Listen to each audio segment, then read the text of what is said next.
If you're getting ghosted by caregiver job applicants or you call them and they don't even remember applying for your job, you're just like everybody else. Well, today's guest on the podcast knows exactly how to fix that problem. Enjoy. Welcome to the Home Care Heroes and Day Service Stars podcast. If you provide services to keep older or disabled people living at home, then this podcast is for you. Now, here's your host, Ken Accardi. Well, hi, and welcome to the next installment of the Home Care Heroes and Day Service Stars podcast. My guest today is Jen Waldron, and Jen is with a company called Augusta Software. And they are experts on solving a problem that I know that everybody has here, which is getting ghosted by caregiver applicants and a number of things like that. So we're going to just jump in, and Jen's going to teach us a lot about how we can make some progress there. So first of all, welcome, Jen, and welcome to the show. Yeah, thanks so much for having me, Ken. It's great to be here. All right. Well, yeah, thanks for making it. We're recording kind of on the day before New Year's, so it's great that we're kind of squeezing it in on a day when a lot of people aren't even in the office, but it's good stuff. Yeah. All right. Well, okay. So we talked a little bit about before we got started, and you said that one of the biggest questions that people, ask you is like, where are the good caregivers? Like as if there's like some kind of there's this secret, place where they can, find caregivers that they've just never heard of because they're just not finding the good ones. So let's start with that question because it's something that I guess is on a lot of people's minds. How do you answer that question? Yeah, it's a really interesting question when you break it down. So, and I don't want to say it's not exactly the wrong question. It makes sense why people would think that. Like, where are the better caregivers? They have to be out there somewhere. And maybe I'm just not posting on the right website, or, maybe they're in a Facebook group that I'm not a part of, or something like that. Like, it's a totally logical question to ask.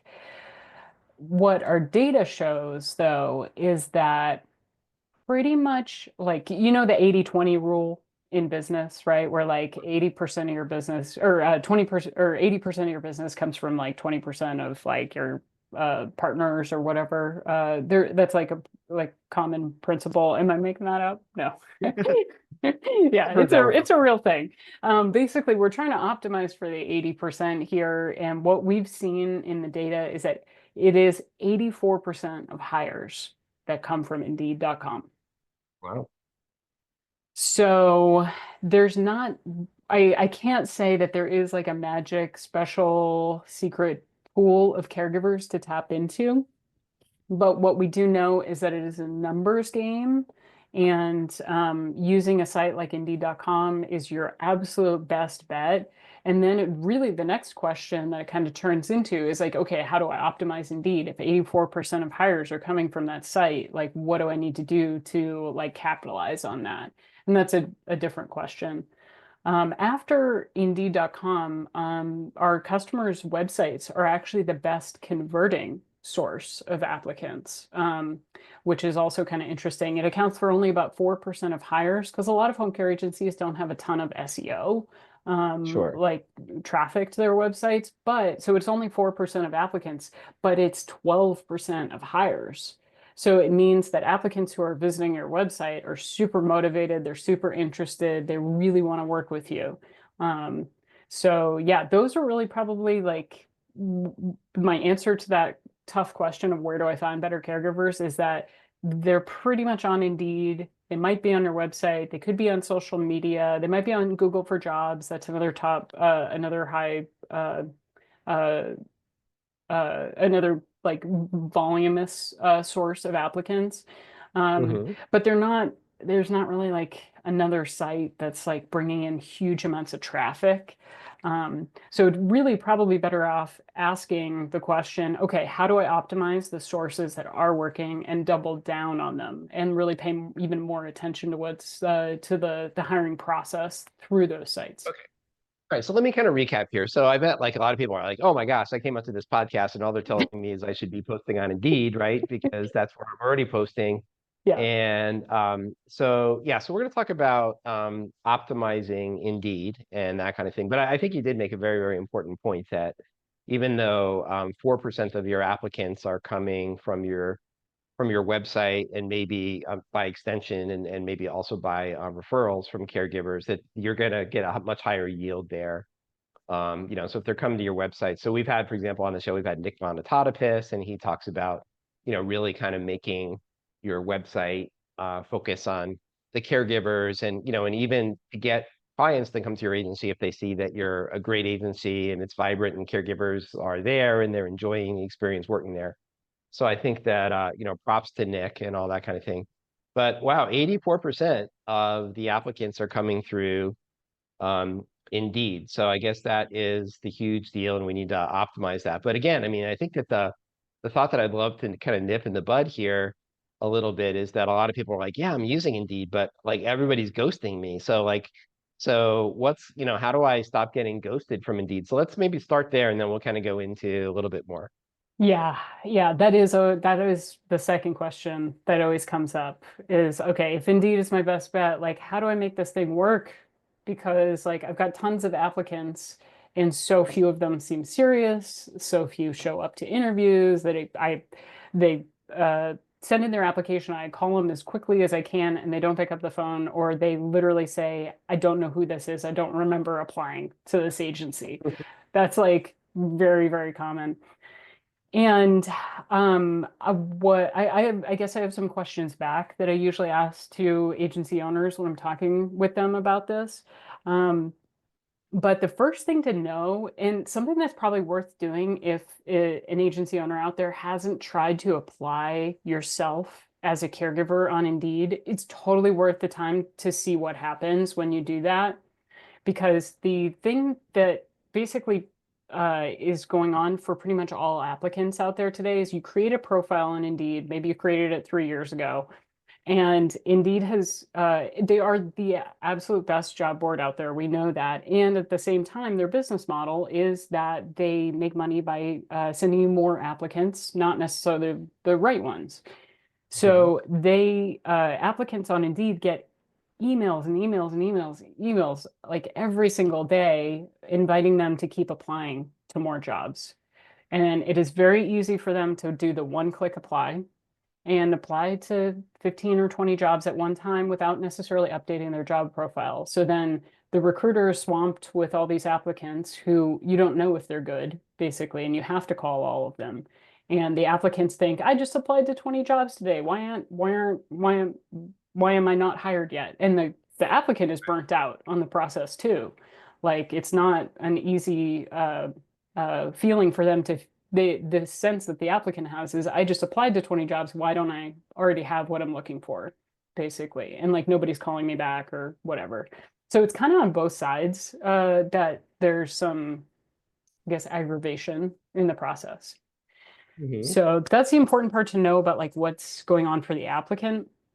The questions that I would ask the agency owner, really, instead of like kind of just generally, why are you getting ghosted, would be, who are you inviting to an interview out of all of these applicants that you get from Indeed? And what type of interview are you inviting them to? How quickly is it really, really happening? And how do you measure it? So that's a lot of questions, but they're all really important and they all feed directly back into solving this problem. So when we're talking about who we're inviting to an interview, part of what's going on the job boards, and this isn't just Indeed, it's pretty much every job board, is you get information that the caregiver gives you, but it's not necessarily home care specific information. So you may find from one person that they put on their resume that they have worked for a home care agency before, and another person says that they worked for Pizza Hut, but what you don't know is that they've also been a family caregiver for their grandmother for the last 5 years, because people don't put family caregiving on their resume, and so few caregivers even have a resume. So when you are looking at the information that's given to you by the job board, you need to look at it super, super carefully and kind of call everyone to make sure you're not missing any opportunities, because you don't get the right information you need usually. So that's the first question, is like, do you have the right information from the applicant to know whether or not they're actually qualified for your agency?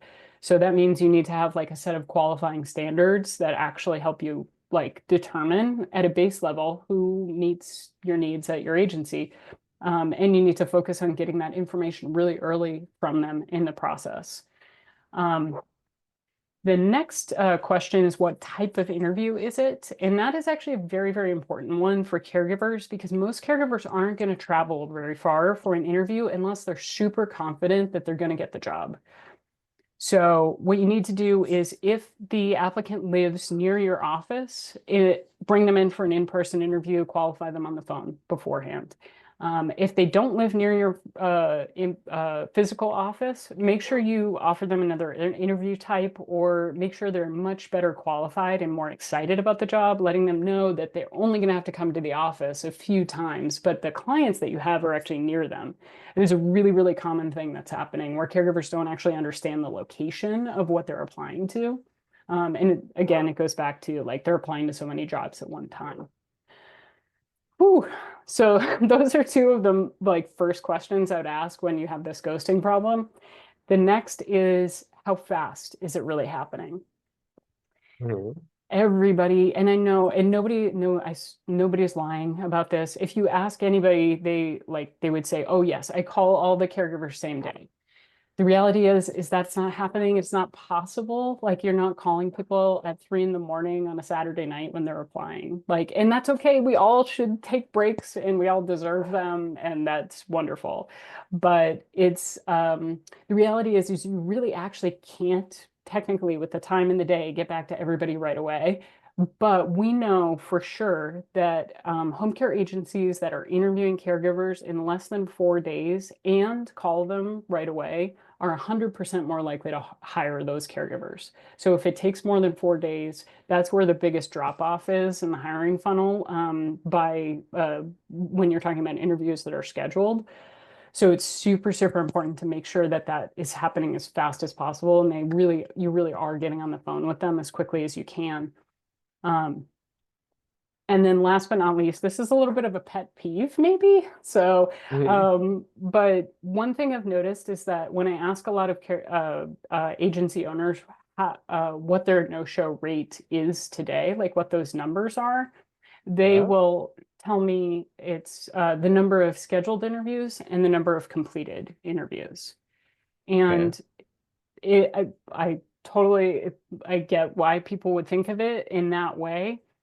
But if you think about that for a second, if you schedule one interview and one person shows up, that means your no-show rate or your show-up rate is 100%, right? So that's not the right way to measure it. The right way to measure it is out of all applicants.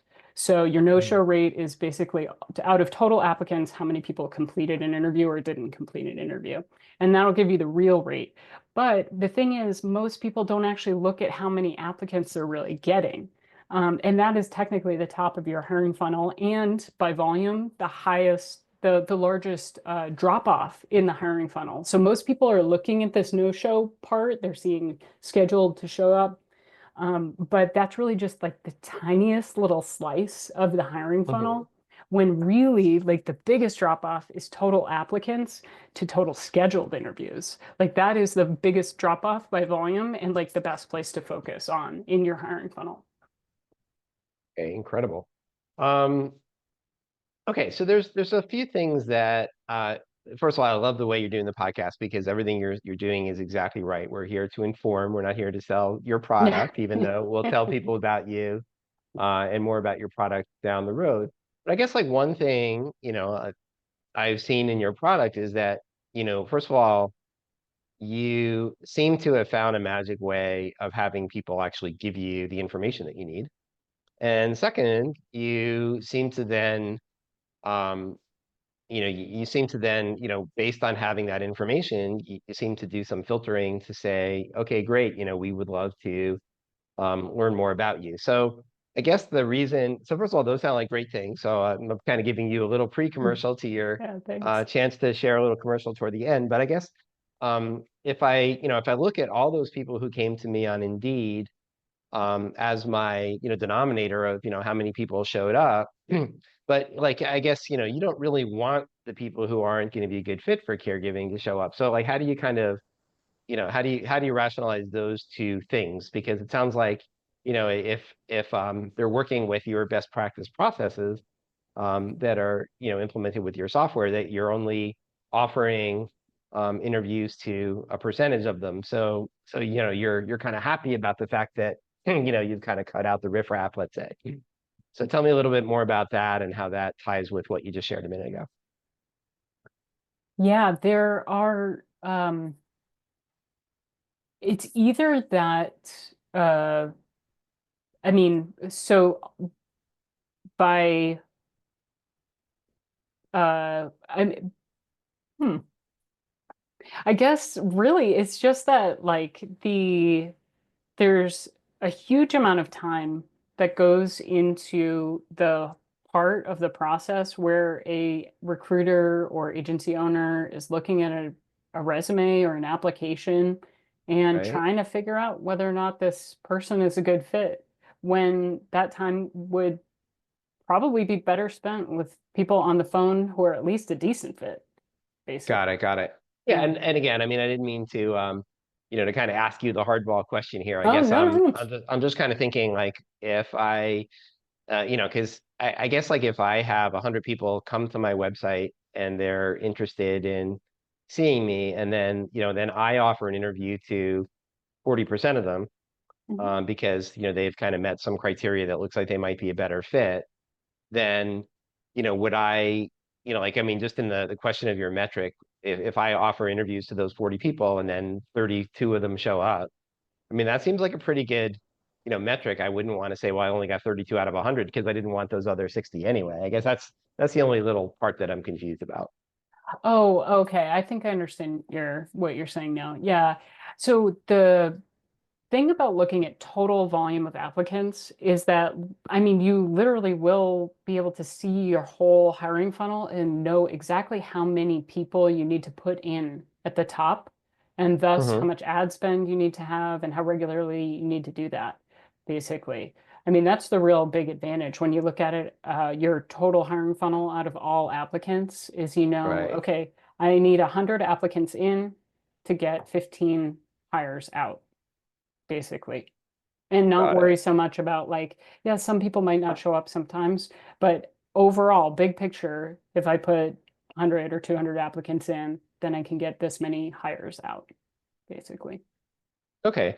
Yeah. So I get that now. Now, I guess the other, I mean, magical thing, again, like talking about a cool thing about what you do with Augusta is you seem to have found a way to gather the information from a caregiver candidate in a structured way that actually gets you some answers to the questions. So you gave an example earlier that the person says, "Oh, I worked at Pizza Hut and I worked at the kiosk at the mall," but they didn't put down that they've been taking care of um, their 82-year-old grandparent for the last 2 years, because that just doesn't feel like it should be on the resume. So somehow you've kind of figured out a way to get them to answer that question along the way, which kind of sounds like you've also come up with a way to combat against the oh, just like one click apply for the job thing. So yeah, I guess like is there kind of a way that agencies can keep themselves off of the one click apply list and make them kind of force their candidates to actually answer some questions for them, or how does that magic happen? Yeah, well, Augusta is one way. Um, Okay, perfect. yeah, and there are probably other ways too. I can't speak to the effectiveness of too many of the other ones.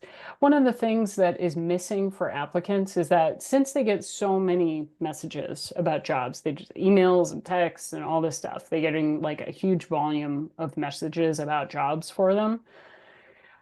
They are ultimately not reading the job description.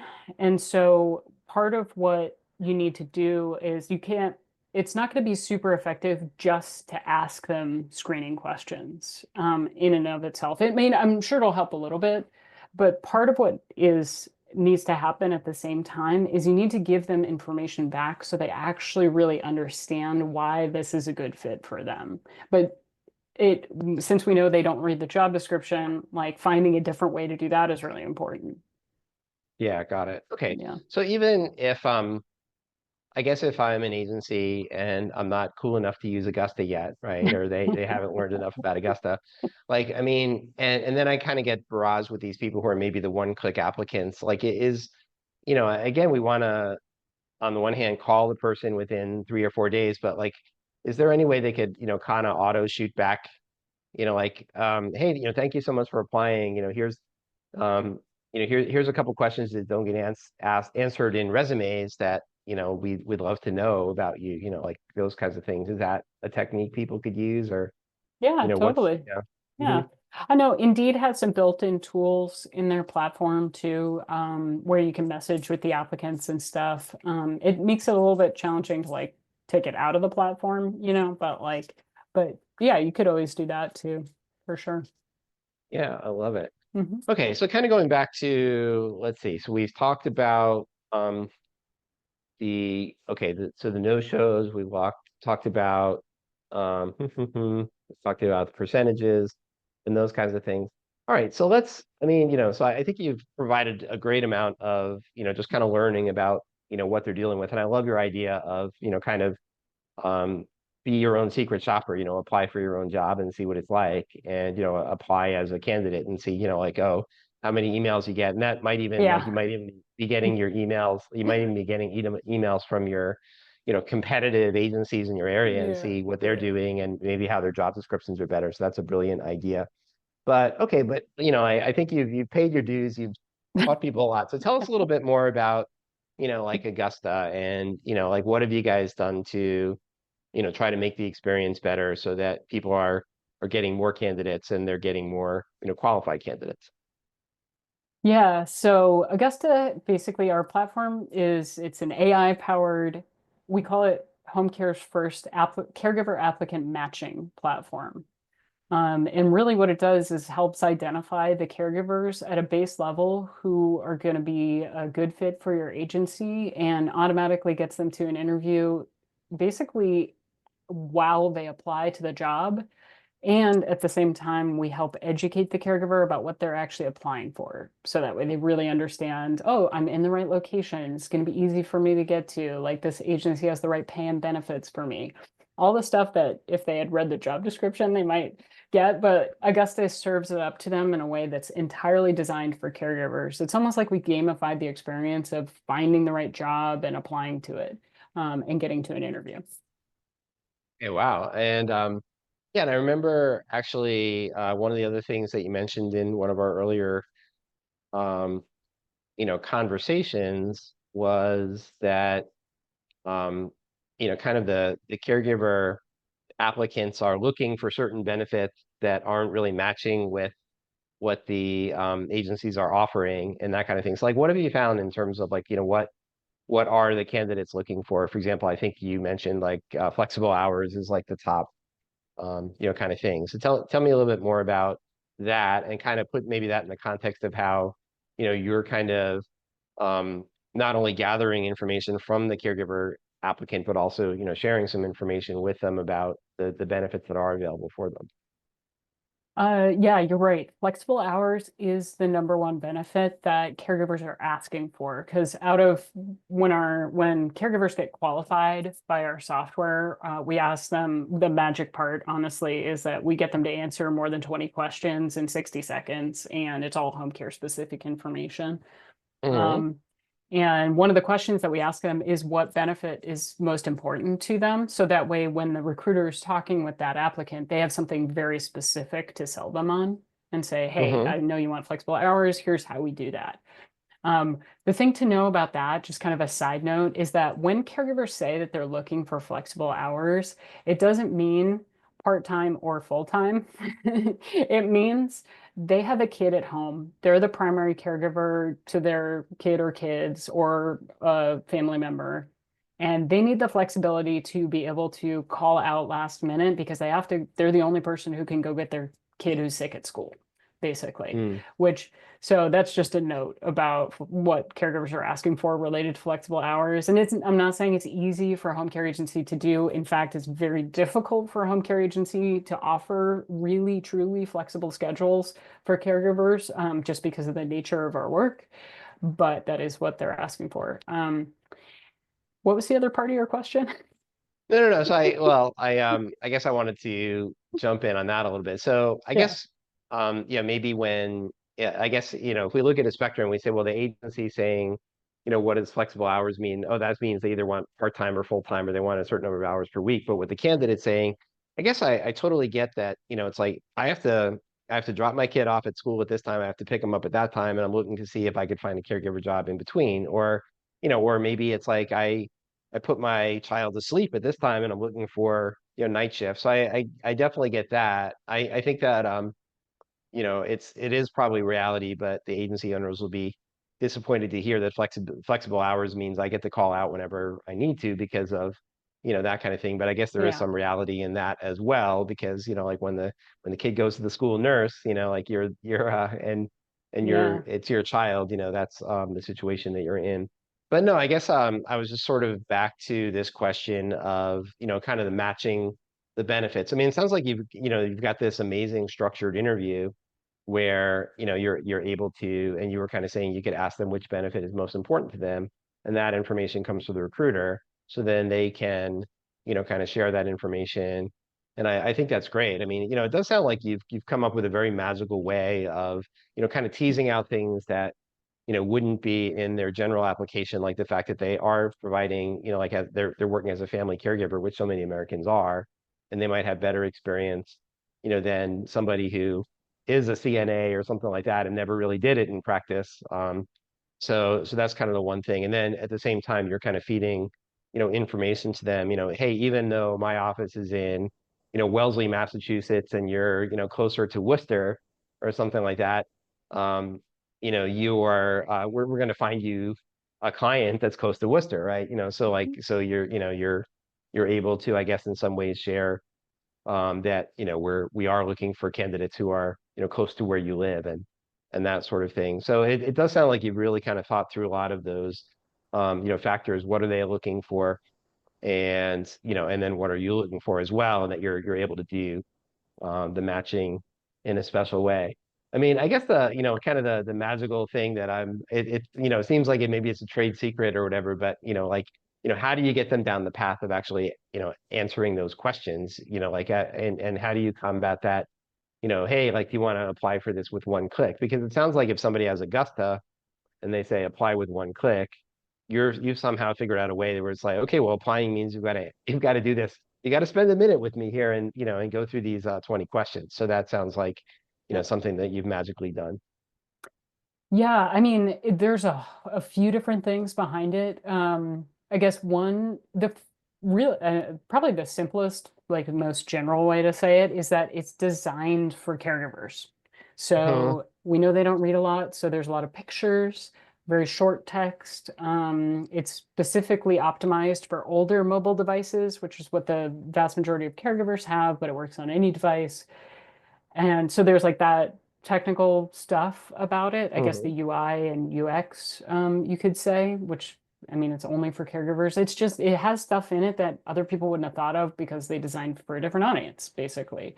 Um, so there's that. And then there's also the fact that the caregiver is getting information back in a way that they can consume it as they give more information. So it's very much an interactive process for them for us to get all this great information on who they are and their background and all the stuff that an agency owner usually wants to know. But the caregiver is also getting something as they go through it. They're getting reinforcement that they're in the right place. They found the right thing. Because a lot of time, I mean, like, I don't know, it may be a while since you applied for Hmm. a job, but Sure. I mean, for any job seekers out there, as they're going through, oh my gosh, there's all these jobs. I have to do all these different things to apply for all of them, or one click, and I think I applied to 20, but I'm not sure. Um, like it's people aren't always confident about what they're applying for, basically. Like they think like I kind of meet like 50% of the criteria. I guess I'll click the apply button. Um, but then their information kind of goes into cyberspace. They don't know if like they did the right thing, kind of. Right. So by giving them the right information back and like positive reinforcement as they apply, they start to understand like, oh yeah, it's in the right location for me and has the right pay and benefits, and they have something for my schedule, like, like that type of information that's gonna help them like say, yeah, I do actually want to talk to this agency. Like, I do want to show up. Yeah, for sure. All right, so let's kind of like sum it up from there. I mean, it sounds like, Augusta has really thought this through. I mean, first of all, you've made a caregiver optimized experience. You've thought about the kinds of phones they've had. You've talked about, um, what they want to learn and that kind of thing. It sounds like you mentioned earlier that a lot of agencies say that when they call a candidate, they're like, I don't know who you are, and I don't remember applying for your job. Yeah. So it sounds like you've kind of figured out a way to make it so that they actually know that they applied for that job, makes them do a little bit more work than one click, but it also informs them along the way. And, so you're actually also, kind of educating them along the way that, hey, this is a job that, might actually work for me, and that they're kind of speaking my language. So ultimately, and then you're doing some filtering, right? So then you're kind of saying, well, this person looks like they might have just, tried the one click button, and they're really looking for, they want to move from Pizza Hut to Taco Bell, and like, we're not that, right? Yeah. And that that sort of thing. So it sounds like Augusta has done something, really special there, and perfect. All right, so I guess with that, could you share with our listeners and people who might be watching the video, like how could folks get in touch with Augusta and learn a little bit more? Yeah, check out our website, www.augusta.care instead of .com. Okay, perfect. So So, yeah. augusta.care, and I'm sure if they go to augusta.care, so it's like the month August with an A on the end, Augusta, or like the city in Georgia. Yep. So augusta.care, Mhm. then they can, basically, kind of learn about you guys, and Yeah, learn a there's little got to bit be a more. little button there that they could, There's kind this of demo set up a demo. request. Yeah, Yep. perfect. Yep. All right, fantastic. Well, with that, Jen Waldron, thank you so much for being on Home Care Heroes and Day Service Stars. I think we've learned a ton, and it's going to help our recruiting get better. And Happy New Year to you. Yeah. Thanks so much, Ken. All right, have a great day. Thanks for joining us today on the Home Care Heroes and Day Service Stars podcast, produced by Encoda. You can listen to back episodes by visiting 4homecareheroes.com. That's the number 4, then the words homecareheroes.com.